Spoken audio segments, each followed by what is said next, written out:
89వ కీర్తన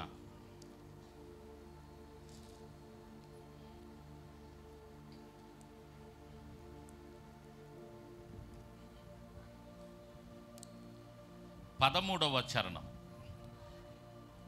89వ కీర్తన. పరాక్రమము గల బాహువు ఏతాను అనేటటువంటి భక్తుడు రాశాడు ఇది. పరాక్రమము గల బాహువు నీకు గలదు, నీ హస్తము బలమైనది, నీ దక్షిణ హస్తము ఉన్నతమైనది. నీ హస్తము బలమైనది, నీ దక్షిణ హస్తము ఉన్నతమైనది. స్తోత్రం చెప్పండి. హల్లెలూయా. కీర్తనల గ్రంథం మనకు చాలా మంచి విషయాలు నేర్పిస్తూ ఉంటుంది. మనం ఆత్మీయంగా ఎదగటానికి, విశ్వాసంలో ఎదగటానికి మనకి చాలా మంచి విషయాలు కీర్తనల్లో ఉన్నాయి. పరిశుద్ధాత్మదేవుడు తన భక్తులను వాడుకొని రాయించాడు. అందుకనే కీర్తనలు బాగా చదవండి, బాగా అర్థమయ్యింది కూడా. కీర్తనల గ్రంథం చక్కగా అర్థమైంది. ఏమన్నా అర్థం కాకపోయినా దైవజనులను అడిగితే దైవజనుల ద్వారా తెలుసుకోవచ్చు కొన్ని. సరే, దేవుణ్ణి అడిగితే దేవుడు కూడా మీకు బయలుపరుస్తాడు. కీర్తనలు చాలా బాగుంటాయి. ఇక్కడ మనం చూస్తున్నటువంటి కీర్తన ఏతాను అనేటటువంటి ఆయన రాశాడు.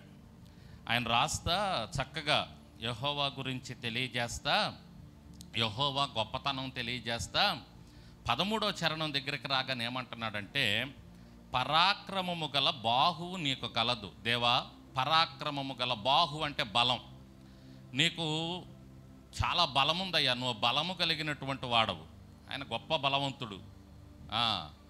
ఎంత బలవంతుడంటే ఆకాశాన్ని తన జానతో గొలుస్తాడు ఆయన. దేవునికి స్తోత్రం. యెషయా గ్రంథంలో ఆ మాట చూస్తాం మనం. యెషయా భక్తుడు అంటాడు, ఆకాశమును నీ జానతో కొలుస్తావు అని. అదే యేసన్న గారు చక్కగా పాట రాశాడు. ఆకాశ గగనాలను నీ జానతో, ఆయన జానతో ఆకాశాన్ని కొలుస్తాడండి. భూమి ఆయన పాదపీఠం అంట. ఆయన పాదం పెడితే భూమి కనపడదు, భూమి అంతా సరిపోద్ది ఆయన పాదం. అంత బలం కలిగినటువంటి వాడు ఆయన. కాబట్టి పరాక్రమము గల బాహువు నీకు గలదు అంటే ఆయనకు అంత బలం ఉంది, అంత బలవంతుడు నీవు అని చెప్తూ, ఈరోజు నేను ధ్యానం చేసే విషయం ఆ కింద మాట, నీ హస్తము బలమైనది. ఇంకోటి ఏంటి, ఆయన హస్తం. హస్తం అంటే హస్తం గుర్తు అనుకోబాకండి. కాంగ్రెస్ పార్టీ గతంలో ఉన్నప్పుడు వాళ్ళ గుర్తు హస్తం ఉండేది, చెయ్యి ఇట్లా ఉండేదన్నమాట. హస్తం గుర్తు పెట్టుకున్నారు వాళ్ళు. నాకు అర్థం అయ్యేది కాదు ఆ చిన్నప్పుడు, ఈ హస్తం గుర్తు ఎందుకు, చెయ్యి గుర్తు ఎందుకు పెట్టుకున్నారు వాళ్ళని. పరిశుద్ధ గ్రంథంలో చెయ్యి గురించి చాలా బాగా రాయించి పెట్టాడు పరిశుద్ధాత్మదేవుడు. చెయ్యి ఏంటి, అసలు దేవుని హస్తం ఏంటి, దేవుని హస్తం వలన ఏం జరుగుద్ది, ఆయన ఏం చేస్తాడు. చాలా అద్భుతమైనటువంటి విషయాలు ఉన్నాయి బైబిల్లో. దేవునికి స్తోత్రం. అన్నీ మనం ధ్యానం చేయలేము కానీ కొన్ని చెప్తా. హస్తము దేవుని హస్తము బలము కలిగినది, దక్షిణ హస్తము ఉన్నతమైనది. ఆయన హస్తం బలమైనది. హస్తంతో ఏం చేస్తాం, చేత్తో. అసలు చెయ్యి ఎందుకు ఇచ్చాడు దేవుడు మనకంటే పని చేసుకోవటానికి ఇచ్చాడు. మన చేత్తో మనం ఏం చేస్తాం, కంటితో పని చేయలేం, పంటితో పని చేయలేం, చెవులతో చేయలేం, కాళ్ళతో చేయలేం. మనం పని చేసేది దేనన్నా పట్టుకోవాలి, పారబట్టుకోవాలంటే చెయ్య, అవునండి. ఏదైనా వస్తువు పట్టుకోవాలంటే చేత్తోనే పట్టుకొని చేయగలం. ఏదైనా ఏ పనైనా దాదాపు మనం చేతులతో చేస్తాం. అంటే చెయ్యి అంటే ప్రాముఖ్యంగా హస్తం అనేది. ఈ ఏలు లేవనుకోండి, మనం దేన్ని పట్టుకోలేం, ఏ పని చేయలేం. ఈ వ్రేలు లేకపోతే తెలిసిద్ది ఈ వ్రేలు యొక్క విలువ మనకి. చాలా కష్టం అండి ఈ చెయ్యి లేకపోతే మనం పని చేసుకోవటం. ఓ దైవజనుడు ఉన్నాడు, అతనికి మొండెం, కాళ్ళు లేవు చేతులు లేవు, పాపం మొండెంతో నడుస్తా సేవ చేస్తున్నాడండి. అతను వీడియోలు చూడండి, మీకు యూట్యూబ్లో దొరుకుతాయి. అతను చేతులు లేవు కానీ ప్రాక్టీస్ చేశాడనమాట కష్టపడి. ఎలా తలదూకోవాలి, ఎలా చొక్కా వేసుకోవాలి, ఎలా ప్యాంట్ వేసుకోవాలి. అలాగే ఎవరి సహాయం లేకుండా, అతనికి చేతులు లేకపోయినా అలా ప్రాక్టీస్ చేసి, చాలా కష్టం. అతన్ని చూస్తే మనకు అర్థమైంది ఒక చెయ్యి లేకపోతే ఎంత కష్టమో. ఒక ఒక వ్రేలు లేని హస్తం లేకపోతే ఎంత కష్టం. మనం ఏ పని చేయలేం. ఏ పని చేయాలన్నా మనకు హస్తం అనేది చాలా అవసరం. అందుకే దేవుడు చేతినిచ్చాడు మనం పని చేసుకోవటానికి. దేవునికి స్తోత్రం. అలాగే దేవుడు కూడా తన హస్తంతో పని చేస్తాడంట. ఆయన తన హస్తంతో పనిచేస్తాడు. ఈ భూమిని తన హస్తంతో ఆయన ఏర్పాటు చేశాడని ఉంటుంది బైబిల్లో. చూడండి, ఆ మాట చూస్తాం మనం. కీర్తనల గ్రంథం 95వ కీర్తన చూడండి. 95వ కీర్తన 5వ చరణం చూడండి. సముద్రము ఆ పక్కనే ఆయనది. ఉంటుంది, 2 పేజీలు తిత్తే అక్కడ ఉంటుంది చూడండి. 95:5 సముద్రము ఆయనదే, ఆయన దానిని కలుగు చేసెను. ఆయన హస్తములు భూమిని ఆయన నిర్మించెను. హస్తములు భూమిని నిర్మించెను. ఏమి నిర్మించినాయి అంటే, ఈ భూమిని మనం చూస్తున్న భూమిని నిర్మించింది ఎవరో చెప్పండి? ఎవరో? ఆయన హస్తం, ఆయన చెయ్యి, ఆయన వ్రేళ్ళు, ఆయన హస్తము ఈ భూమిని ఏం చేసిందంట? నిర్మించిందంట. హల్లెలూయా. ఆయన హస్తము భూమిని నిర్మించింది. భూమిని చేసి ఆయన హస్తంతో పనిచేశాడు. అంతేకాదు మనల్ని నిర్మించింది దేనితో? ఆయన చెప్పరేందండి, ఏందంట మాట్లాడరా? మౌన వ్రతమా? నోరు తెరవరా? మనల్ని నిర్మించింది దేనితో? అమ్మయ్యా, అడిగన్నా చెప్పించుకుంటాలే, తప్పదు. చెప్పించుకోవడం మాత్రం తప్పదు. అది కూడా ఉంటుంది చూడండి. యోబు గ్రంథం 10వ అధ్యాయం 8వ వచనంలో ఉంటుంది చూడండి. ఆ మాట యోబు భక్తుడు అంటున్నాడు చూడండి చక్కగా. యోబు గ్రంథం 10వ అధ్యాయం 8వ వచనం చదవండి. నీ హస్తములు నాకు అవయవ నిర్మాణము చేసి నన్ను రూపించి ఉన్నాను. దేవునికి స్తోత్రం. ఏమి నిర్మాణం చేసినాయి అంట? నాకు అవయవ నిర్మాణం చేసినాయి. ఏంటి? నీ హస్తములు. ఈ అవయవాలు ఉన్నాయే, ఈ అవయవాలన్నీ ఆయన హస్తాలతో నిర్మించాడు. పోయిన వారం, అంతకు ముందు వారమో చెప్పాను. ఆయన ఈ సర్వ సృష్టిని సృష్టించాడు. అందులో మనల్ని ఆయన హస్తములతో సృష్టించాడు. ఒక అతనేమో సూర్యుని నుంచి భూమి వచ్చింది, సూర్యునిలో నుంచి ఒక కణం బయటకు వచ్చింది, ఆ కణమే భూమి అయ్యింది. ఆ భూమి, ఆ తడి ఆరింది, ఆ సూర్యుని వేడి ఆరింది. ఆరగానే భూమి నేలలో నుంచి ఆ మొక్కలు వచ్చినాయి. అలానే కోతి వచ్చింది, కోతిలో నుంచి మనిషి వచ్చాడు. ఇట్లా డార్విన్ సిద్ధాంతం. అది డార్విన్ అని ఒక ఆయన ఉన్నాడు. ఆయన ఆ సిద్ధాంతాన్ని తీసుకొచ్చాడు. దాన్ని చాలామంది ఫాలో అయ్యారు. చివరికి డార్విన్ కూడా చివరిలో చనిపోయే ముందు ఆయన కూడా నాలిక కరుచుకున్నాడని, అయ్యో నేను అనవసరంగా అబద్ధం చెప్పానని అన్నాడని అంటారు. కాబట్టి ఆ విధంగా కలగలేదు. బైబిల్ చెబుతుంది మనకి, ఆయన హస్తములు భూమిని సృష్టించినాయి. ఆయన హస్తము నిన్ను నన్ను సృష్టించింది. నీకు నాకు ఉన్న అవయవాలు, ఈ ముక్కు, నోరు, వీటన్నిటిని సృష్టించి తల్లి గర్భంలో నుంచి ఈ భూమి మీదకి చూడండి ఎంత ఆశ్చర్యకరుడో, ఎంత గొప్ప కార్యాలు చేస్తాడు ఆయన. ఆయన హస్తం ఎంత టాలెంట్గా ఉందో చూడండి.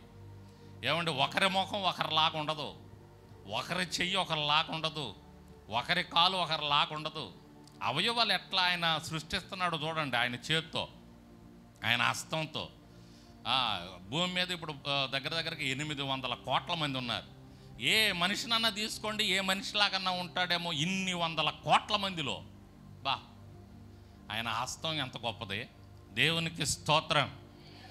కాబట్టి ఆయన హస్తము బలమైనది, ఆయన హస్తము గొప్పది. మరొక దగ్గర ఉంటుంది, ఆయన హస్తము గొప్ప కార్యాలు జరిగిస్తుంది అని ఉంటుంది చూడండి. 118వ కీర్తనలో మాట చూడండి. 118వ కీర్తన 16వ చరణం చూడండి ఒకసారి. యెహోవా దక్షిణ హస్తము, యెహోవా దక్షిణ హస్తము మహోన్నతమైనది, గొప్పది, మహోన్నతమైనది. యెహోవా దక్షిణ హస్తము సాహస కార్యములను చేయును. యెహోవా దక్షిణ హస్తము సాహస కార్యములను చేస్తుందంట, గొప్ప కార్యాలు చేస్తుందంట ఆయన హస్తం, దక్షిణ హస్తం. దక్షిణాస్తం అంటే ఏంది అర్థమైందా మీకు? ఏదో చెప్తున్నాను కదా అని వింటున్నారా? అర్థమైందా దక్షిణాస్తం అంటే? దక్షిణాస్తం అంటే ఏదో చెప్తాను చూడండి. అపోస్తుల కార్యముల గ్రంథములో దక్షిణ హస్తము అంటే ఏంటో రాసిందో చూడండి. 5వ అధ్యాయం తీయండి. అపోస్తుల కార్యముల గ్రంథం 5వ అధ్యాయం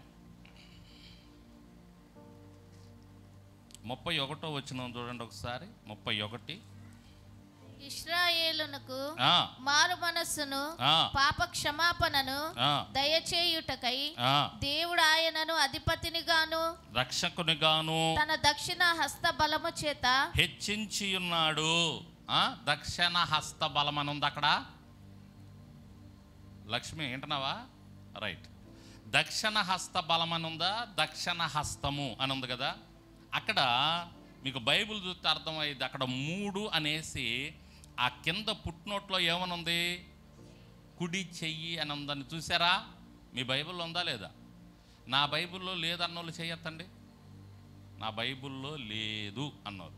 ఇప్పుడు కొత్తగా వచ్చిన బైబిల్లో కొన్నిట్లో ఉండట్లేదు, అందుకని అడుగుతున్నా. డౌట్ పక్కన బైబిల్ అన్న చూస్తారని. అట్టానే మొద్దుల్లాగా కూర్చోకుండా చదువు వచ్చిన వాళ్ళు, మీ బైబిల్లో ఉందా? అసలు నీకు బైబిలే లేదా? రైట్. కుడి చెయ్యి అని ఉంటుంది చూడండి. అక్కడ దక్షిణ హస్తం అంటే కుడి చెయ్యి, ఇంకేం లేదు. బైబిల్ భాషలో దక్షిణ హస్తము, దక్షిణం. ఎవరన్నా వచ్చి నిలబడండి ఇక్కడ. చక్రి నువ్వే నిలబడయ్యా ఒకసారి.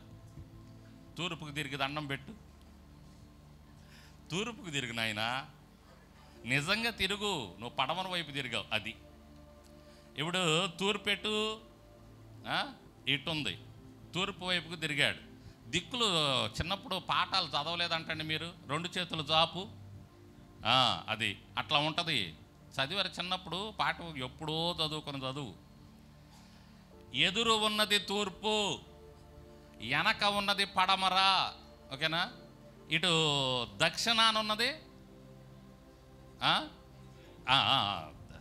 కుడివైపునున్నది దక్షిణము, ఎడమ వైపునున్నది. అర్థమైందా మీకు? ఇప్పుడు కుడివైపు చెయ్యి వైపు ఏది ఉంది? దక్షిణం, దక్షిణ హస్తం అంటారు దీన్ని. అంటే ఏంటిది? కుడి చెయ్యి. అంటే సింపుల్, అర్థం చేసుకుంటే సింపుల్. దక్షిణాస్తం అంటే ఏం తప్పని బుర్రలు బాగొట్టుకుంటాం మనం మామూలుగా, అవసరంలా. కొంచెం ఆలోచిస్తే మనకు అర్థమైద్ది అన్నమాట. దేవునికి స్తోత్రం చెప్పండి. కాబట్టి తూర్పు, పడమర, దక్షిణం, ఉత్తరం. నువ్వు కుడి వైపుకి తిరుగుంటే కుడి చెయ్యి, చాలే కూర్చొని ఆయన. కుడివైపుకు తిరుగుంటే కుడివైపు నీ చెయ్యి ఉన్నది దక్షిణం అన్నమాట, తూర్పుకు నువ్వు తిరిగితే. హల్లెలూయా. కాబట్టి కుడి చెయ్యి అంతే. దక్షిణ హస్తం అంటే కుడి చెయ్యి. అంటే దక్షిణ హస్తము సాహస కార్యములను చేస్తుంది. అంటే ఆ దక్షిణ హస్తం దగ్గర కుడి చెయ్యి అని పెట్టండి. దేవుని కుడి చెయ్యి ఏం చేస్తుంది? సాహస కార్యాలు జరిగిస్తుంది. దేవునికి స్తోత్రం. ఆయన కుడి చెయ్యి సాహస కార్యాలు జరిగిస్తుంది. ఆయన కుడి చెయ్యి మహోన్నతమైనది. ఆయన దక్షిణాస్తం. ఆయన కుడి చెయ్యి గొప్పది. ఆయన కుడి చెయ్యి బలం కలిగినది. ఆయన కుడి చెయ్యి మహోన్నతమైనది. ఆయన కుడి చెయ్యి సాహస కార్యాలు జరిగిస్తుంది. ఆయన కుడి చేత్తో భూమిని సృష్టించాడు. కుడి చేత్తో నిన్ను నన్ను సృష్టించాడు. హల్లెలూయా. ఇందాక ఆరాధన చేస్తా చక్కని పాట పాడాడు చక్రి. ఏంటంట? నీ చేతితో, అదేనా? చెయ్యి విడువడు. చెయ్యి విడువడు. దేవునికి స్తోత్రం. చెయ్యి విడువడు. ఆయన చెయ్యి విడవడు. ఆయన చేత్తో మనల్ని పట్టుకొని నడిపిస్తాడు. చెయ్యి విడువడు. మనల్ని ఆ చేతితో పట్టుకొని నడిపిస్తాడు. చూపిస్తా చూడండి ఆ మాట. ఆయన తన చేత్తో మనల్ని పట్టుకొని నడిపిస్తాడని 139వ కీర్తనలో ఉంటుంది చూడండి. 139వ కీర్తన ఒకసారి తీయండి. 10వ చరణంలో నేనేం చెప్తున్నానంటే, ఆయన హస్తము ఎంత గొప్పదో చెప్తున్నా. ఆయన హస్తము నీకు తోడుగా ఉంటదని చెప్తున్నా. 139. అక్కడను నీ చేయి నన్ను నడిపించును, నీ కుడి చేయి నన్ను పట్టుకొనును. అబ్బా, దేవునికి స్తోత్రం చెప్పండి. ఏం చేస్తుందంట? ఆయన కుడి చేయి మనల్ని పట్టుకుంటుందంట. పట్టుకుంటుంది. ఆయన కుడి చేయి మనల్ని పట్టుకుంటుంది. చిన్నపిల్లోడికి 6 నెలలు 7 నెలల బాబు అప్పుడు వాడు తప్పటడుగులు వేస్తున్నప్పుడు ఏం చేస్తుంది? తల్లి పట్టుకుంటుంది, పట్టుకొని నడిపిస్తుంది, లేకపోతే పడిపోతాడు. అలానే మనం కూడా పడిపోయే స్థితిలో ఉన్నప్పుడు మనల్ని పట్టుకొని నడిపించేది ఆయన కుడి చెయ్యి. దేవునికి స్తోత్రం. పట్టుకొని లేచి నిలవబెట్టి నడిపించేది ఆయన కుడి చెయ్యి. మనం పిల్లలం అంటే అనేక మార్లు తప్పటడుగులేస్తుంటాం, పొరపాట్లు చేస్తుంటాం, పడిపోతూ ఉంటాం, కృంగిపోతుంటాం, కొన్ని సమయాల్లో నీరసించిపోతుంటాం, కలవరపడుతుంటాం. ఉన్నటువంటి పరిస్థితులను బట్టి, ఇబ్బందులను బట్టో ఏం చేయాలో అర్థం కాక తలడిల్లిపోతున్నప్పుడు ఆయన ఇస్తున్నటువంటి వాగ్దానం ఏంటంటే, అయ్యా నా చేత్తో నేను నిన్ను పట్టుకొని నడిపిస్తాను. హల్లెలూయా. ఆయన పట్టుకుంటాడు, కుడి చేత్తో ఆయన పట్టుకుంటాడు, ఆయన పట్టుకొని నడిపిస్తాడు. దావీదు అంటాడు చూడండి ఒక మాట, కీర్తనల గ్రంథం 37లో. మీకు ఆ విషయాలను ధృవీకరించడానికి కొంచెం వచనాలు ఎక్కువగా చదివిస్తున్నా. 37:24 చదవండి ఒకసారి. 37:24. యెహోవా అతని చెయ్యి పట్టుకొని అతని చేయబట్టుకొని ఉన్నాడు, అతడు నేలను పడినను లేవలేక. దేవునికి స్తోత్రం చెప్పండి. కాబట్టి అతను నేలను పడినా కూడా లేవలేక ఉండడు. ఎందుకంటే చెయ్యి పట్టుకుంది ఎవరో? స్తోత్రం చెప్పండి. హల్లెలూయా. చెయ్యి పట్టుకుంది ఎవరు? ఆయన చెయ్యి పట్టుకున్నాడు కాబట్టి నేలను పడినా కూడా లెగవలేకుండా ఉండడు. మనం పట్టుకుంటే లెగవలేరేమో కానీ ఆయన పట్టుకుంటే ఎటువంటి వారైనా లెగుస్తారు. ఆయన లేపుతాడు. ఆ దేవాలయం దగ్గర కూర్చొని ఉన్నాడు. లెగవలేని పరిస్థితుల్లో ఉన్నాడు. ఆ దారిని వెళ్తున్నారు పేతురు, యోహాను ఇద్దరు వెళ్తున్నారు. అయ్యా నాకు ఏదైనా ఒక రూపాయి వేయండి అయ్యా అంటే, మన భాషలో చెప్తున్నానులే, ఓ రూపాయి వేయండి అయ్యా బాబు అని అంటే, వచ్చాడు పేతురు అతని దగ్గరికి. అతన్ని చూశాడు, కిందకి పైకి చూశాడు. లెగవలేని పరిస్థితుల్లో ఉన్నాడు, కదలలేని పరిస్థితుల్లో ఉన్నాడు. ఇదిగో నీకొకటి ఇవ్వాలనుకుంటున్నామన్నాడు. అతను అనుకున్నాడు ఇంకేదైనా నాకు ఎక్కువ ఇస్తాడేమో అనుకున్నాడు. అది కాదు, నీకు కావలసినదే, నీకు అవసరమైనది ఇస్తున్నా, నజరేయుడైన యేసు నామములో లే అని అతన్ని పట్టుకొని లేపగానే లేచాడా. చూడండి అపోస్తల కార్యాల్లో అక్కడ ఏం జరిగిందో. అసలు అట్లా పట్టుకొని లేపగానే అతని పరిస్థితి ఎలా అయిందో చూడండి. మీ పరిస్థితి కూడా అలాగే అయింది. ఆయన నమ్ముకుంటే, నా చెయ్యి పట్టుకొని నడిపించే దేవుడు నా దేవుడు అని కానీ మీరు కానీ నమ్మితే అతని పరిస్థితి ఎలా అయిందో మీ పరిస్థితి కూడా అలాగే అయింది. చూడండి అపోస్తల కార్యాలు 3వ అధ్యాయంలో ఉంటుంది చూడండి. 4వ వచనం దగ్గర చూడండి. పేతురును యోహానును వాని తేరి చూచి మా తట్టు చూడమనిరి. వాడు వారి యొద్ద ఏమైనా దొరుకునని లక్ష్యం ఉంచగా, అంతటా పేతురు, వెండి బంగారములు నా యొద్ద లేవు గాని నాకు కలిగినదే నీకు ఇచ్చుచున్నాను, నజరేయుడైన యేసుక్రీస్తు నామమున నడువమని చెప్పి వాని కుడి చెయ్య పట్టుకొని లేవనెత్తెను. దేవునికి స్తోత్రం. దైవజనుడు ఎవరి పేరును ఉచ్చరించి లేపాడు? పట్టుకొని యేసు నామములో లేచి నడు లే అనంగానే వాడు పట్టుకొని లేపగానే వెంటనే వాని పాదములను చీలమండలను బలము పొందెను. వాడు దిగ్గున లేచి నిలిచి నడిచెను, నడుచుచు గంతులు వేయుచు దేవుణ్ణి స్తుతించుచు వారితో కూడా దేవాలయంలోనికి వెళ్ళాను. హల్లెలూయా. బాగుందో చూడండి, పరిశుద్ధాత్మ దేవుడు ఎంత బాగా రావించాడు. దిగ్గున లేచి నిలిచి నడిచి గొంతులు వేసాడంట. హల్లెలూయా. కాబట్టి ఆయన మనల్ని పట్టుకొని లేపే దేవుడై ఉన్నాడు. నీ ఉన్నటువంటి పరిస్థితుల్లో నీ చెయ్యి ఆయన పట్టుకొని నడిపిస్తాడు. ఆయన తన కుడి చేత్తో మనల్ని పట్టుకొని నడిపించే దేవుడై ఉన్నాడు. దక్షిణ హస్తము అంటే కుడి చెయ్యి, తన కుడి చేత్తో మనల్ని పట్టుకొని నడిపిస్తాడు. నువ్వు ఏ పరిస్థితుల్లో ఉన్నావో, ఒకవేళ ఈ కుంటివాడు ఉన్నట్టుగా మనం అనేక సందర్భాల్లో కృంగిపోయి లెగవలేని పరిస్థితుల్లో ఉన్నప్పుడు ఆయన మన చేతిని పట్టుకొని, తన కుడి చేతితో పట్టుకొని లేపి నడిపించే దేవుడై ఉన్నాడు మన దేవుడు. ఆయన హస్తము, ఆయన దక్షిణ హస్తము మనకు తోడుగా ఉంటుంది, మనల్ని నడిపిస్తుంది, మనల్ని పట్టుకుంటుంది. హల్లెలూయా. కాబట్టి ఆయన కుడి హస్తము గొప్ప కార్యాలు చేస్తుందండి. ఆయన చేతులు పనులు చేస్తున్నాయి. నీ చేతులు పనులు ఎలా చేస్తాయో, మన చేతులు పనులు ఎలా చేస్తాయో, ఆయన చేతులు కూడా పనులు చేస్తున్నాయి. ఆయన చేతులతో ఆయన భూమిని నిర్మించాడు. ఆయన చేతులతో నిన్ను నన్ను మనల్ని నిర్మించాడు ఆయన.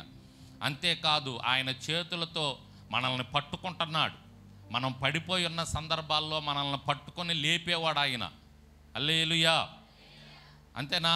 ఇంకో మాట చూపిస్తాను. ఆయన పట్టుకుంటాడు. ఇంకా చూడండి, కీర్తనల గ్రంథంలోనే చాలా విషయాలు ఉన్నాయండి. ఆయన తన కుడి చేత్తో, ఆయన దక్షిణ హస్తముతో ఆయన ఏం చేస్తాడు? 63వ కీర్తన 8వ చరణం ఒకసారి చూడండి.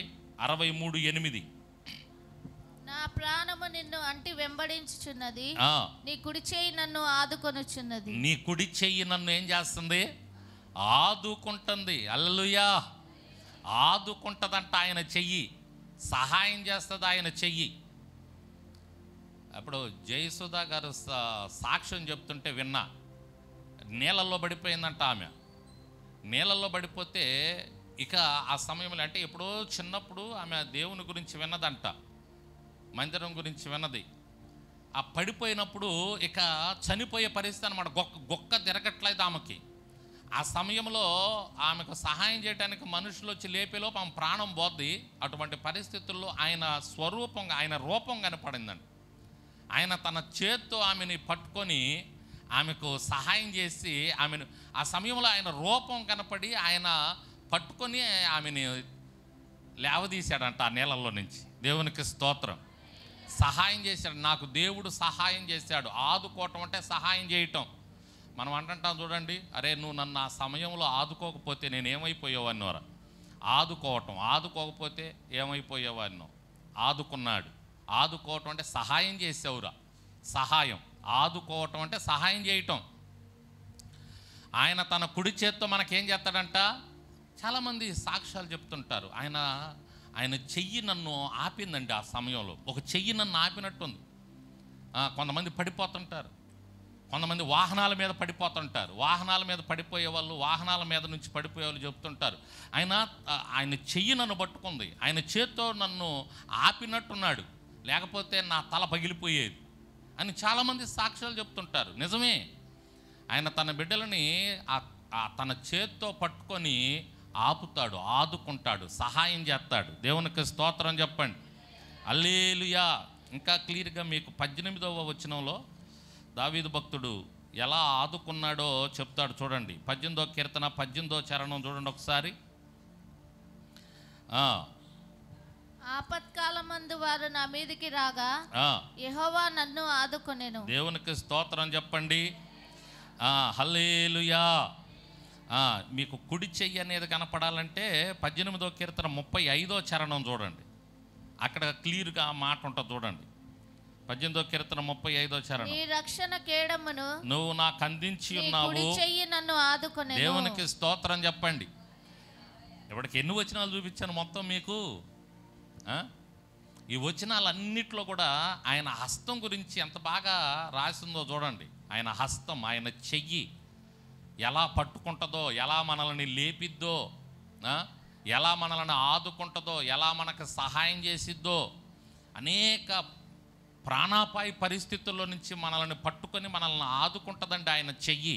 దేవునికి స్తోత్రం. ఎవరి చెయ్యి? మనం మనుషుల చేతులకి వెళ్ళి చూస్తాం, మనుషులు కాదు. ఎవరి చెయ్యి మనకి అలా సహాయం చేసేది? దేవుని చెయ్యి, కుడి చెయ్యి, ఆయన దక్షిణ హస్తం, ఆయన కుడి చెయ్యి మనల్ని పట్టుకొని లేవనెత్తది. అనేక మరణాపాయ పరిస్థితుల నుంచి మనల్ని కాపాడి ఉంటుంది, మనకు సహాయం చేసి ఉంటుంది. దావీదు అంటున్నాడు, సౌలు ఎన్నో మార్లు అతని మీదకి వచ్చినప్పుడు, అతని మీద పడ్డప్పుడు దేవుడు తప్పించాడు. అప్పుడు అంటున్నాడు, ఈ పాట రాస్తా దావీదు, ఈ పాట అప్పుడు రాశాడు ఆయన. ఏమంటున్నాడంటే, సౌలు అనేటటువంటి ఆయన చేతిలో నుంచి నన్ను తప్పించింది, ఆయన కుడి చేతితో నన్ను ఆదుకున్నాడు. దేవునికి స్తోత్రం. ఏ చేతితో ఆదుకున్నాడు? కుడి చేతితో ఆయన నన్ను ఆదుకున్నాడు, సహాయం చేశాడు నాకు. కాబట్టి దేవుడు తన కుడి చేతితో మనల్ని ఆదుకొని మనకు సహాయం చేసి మనల్ని నడిపించే దేవుడు అండి ఆయన. దేవునికి స్తోత్రం. మనల్ని పట్టుకుంటాడు, మనల్ని ఆదుకుంటాడు, మనకు సహాయం చేస్తాడు. అందుకే మొన్న కుటుంబ ప్రార్థనలో చెప్పినట్టున్నా, నీ భారం యెహోవా మీద మోపము, ఆయన నిన్ను ఆదుకొనును అని ఉంటుంది అక్కడ.